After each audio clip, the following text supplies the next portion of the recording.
Alors, nous sommes live. Je vais juste vérifier que cette fois-ci, le son passe bien. Vu que la dernière fois, j'ai eu des problèmes techniques. So, we are live. I'm just checking that the sound is working properly. Can you please tell me if you can hear me? Because last time we started the show and no one could hear me. And it works. All right. Bonjour. Hello. How are you? I'm so happy to be with you today for this new episode of the Language Maven. I am your host, Eva Arisani, and it will be my pleasure to take you on this beautiful journey towards exploring languages. And this show is structured a bit differently. You would see that I don't have any guests today. It's not going to take long, and it doesn't have a theme. We are going to talk about expressions in French and in English. And it will be an opportunity to discover these expressions in a context and to learn how to use them. So let's go for it. All right. So I don't know if you saw earlier, but I posted a quote and I said, learning a new language should be like unwrapping a gift, with each word revealing the vibrant tapestry of a whole new world to explore and enjoy. And as a language trainer, I really, really make it make my training an opportunity to have fun, really, to have fun, because that's what it is supposed to be, to learn while having fun, to see it as an adventure. So let's go for this one. Beauty of languages. What is beautiful about languages? Well, to me, their imagery. Yeah. I just love using imagery when I speak. And I feel blessed because I speak French and English. And French, it's such a beautiful language full of imageries. But English also is a beautiful language. The two are different in many aspects, but we are not going to get to that.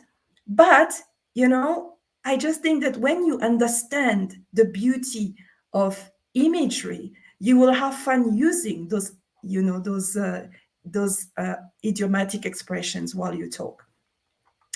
I thought of something, this burning bridges. Why? Because I remember a long time ago, I heard someone for the first time using burning bridges, and I was like, what does it mean?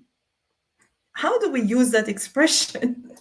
Because like as a French speaker, I used to think in French, only, and then translate it to English. Now I can think into English, but it's not always easy for someone who is learning the language. So when you hear burning bridges, you're like, okay, what does it mean?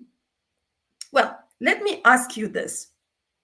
Do you think that burning bridges may be a career killer? Because there's a lot going on, right, in the office, at the office, and sometimes things are taken to the next level. Sometimes we get worked up and then something happens. Sometimes, if you are a freelancer, maybe things get to a stage where you can't work with a client anymore. So it happens often that you are burning bridges, right? Well, it happened to me. Is it a bad thing? Can it happen all the time? Well, burning bridges can be beneficial sometimes, because it happens that sometimes, a relationship, it can be a personal relationship, it can be a professional relationship. Well, sometimes it doesn't work out. And then burning bridges can help, because you would not benefit from that relationship anyway. And Sometimes it helps you stand your grounds, you know? So it depends. But I think you should be careful before burning bridges, because you never know. Because if in your heart you know that you will need to come back, you will need that relationship, or maybe there is hope, well, don't go there. I see there's a comment. Oh, hello. Hello, Christelle. So, yeah, let's see. When you are burning bridges, you are generally ending a relationship in such a way that it is unlikely to be reparable in the future. And I took that from a website. I think that they explain it very well. So are you ready to end a relationship and then you turn the page, like you're not going to get back, you're not going to go back, you see? If yes, well, go for it, burn bridges. you know if no, work on it, you see. Now, let's see, for those of you who are here, what do you think burning bridges is in French? How would you translate that expression in French? Let's see if you can find the equivalent, the translation of burning bridges in French. It's interesting to see how the same idea would be translated into French. So let's see if there are any comments. Anyone wants to try? Maybe yes, no. Otherwise, I will just give it to you. Let's see. I just want to give you a few seconds and see if someone is brave enough to come forward and share. Oh, I see a comment. Christelle, Claude Christelle. Coupez les liens. You're almost there. Almost there. I can tell you, couper is part of it. Couper is part of it. So you are almost there. Do you want to try again before I give you the answer? Let's see. I know you can find that. I know. Just dig a little bit more. Like, you can find this. Otherwise, I'll give it to you. Let's see. So you found couper. Couper is part of it. Yes. Now, she's still thinking. I think she's still thinking. And I'll give her a few seconds. I find it so exciting because every time I use an expression, I look for the equivalent in another language. Let's see. You want a hint? No. Find it. You found the first word, couper. Okay, you also have the second word, le. So now you are just missing. You just need one word to complete the expression. I'll give it to you. Let me just type it now. Okay, no, just a second. Okay, so burning bridges in French would be couper les ponts. And I just think that it is a beautiful expression in French also. Couper les ponts.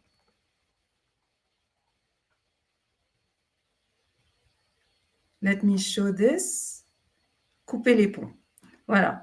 So you see, it's not a literal translation. The only word that is used in both languages is bridge, because bridge is in French is pont. Donc couper les ponts, it's burning bridges, and it means the same thing, like we said earlier. So it's really when you are ending a relationship, but in such a way that it is unlikely that you will go back to that relationship. All right. So now let's go to the expression in French. And I chose one that I find very, very funny. Se prendre la tête. Alors, se prendre la tête, do you think that it means this? Se prendre la tête. Ah, je me prends la tête. Non, that's not it. Alors, pourquoi on se prend la tête avec toutes ces bêtises? I give you this in a context. Arrête de me prendre la tête. Oops, and there is a small mistake here. Tête is singular, so it should be wait a second, without the S. You know how it is when you do things in a hurry and you are in a rush. So let me put it back here for you. There, voilà. It's better like this.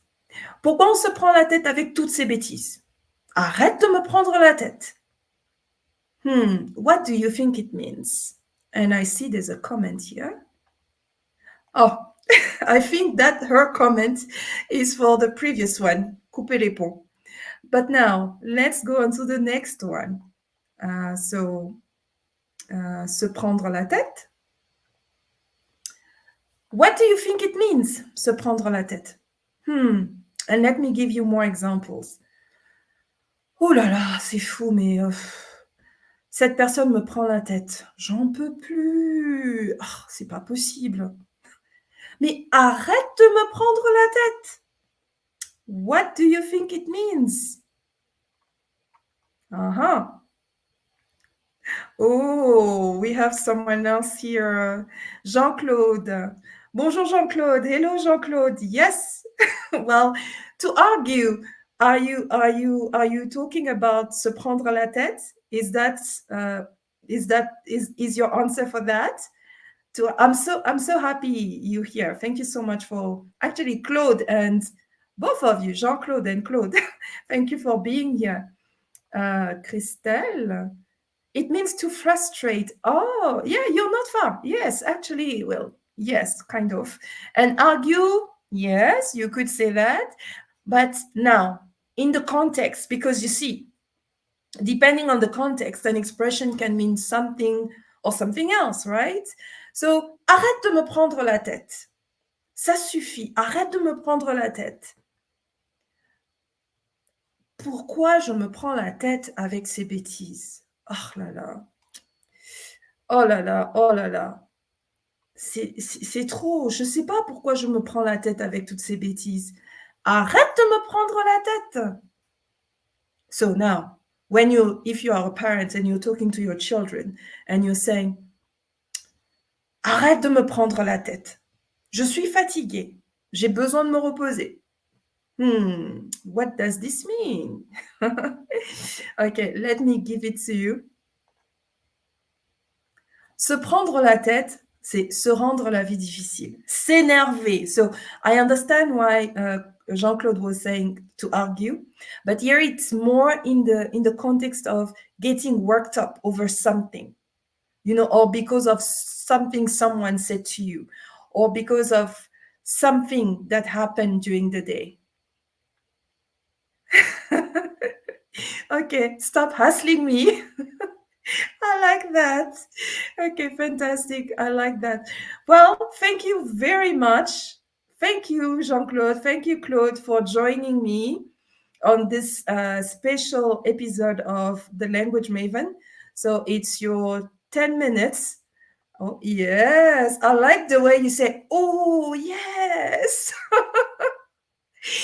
So thank you for joining us. And we've come to the end of this special episode where you learn and explore languages, expressions, like idiomatic expressions, new words in a context.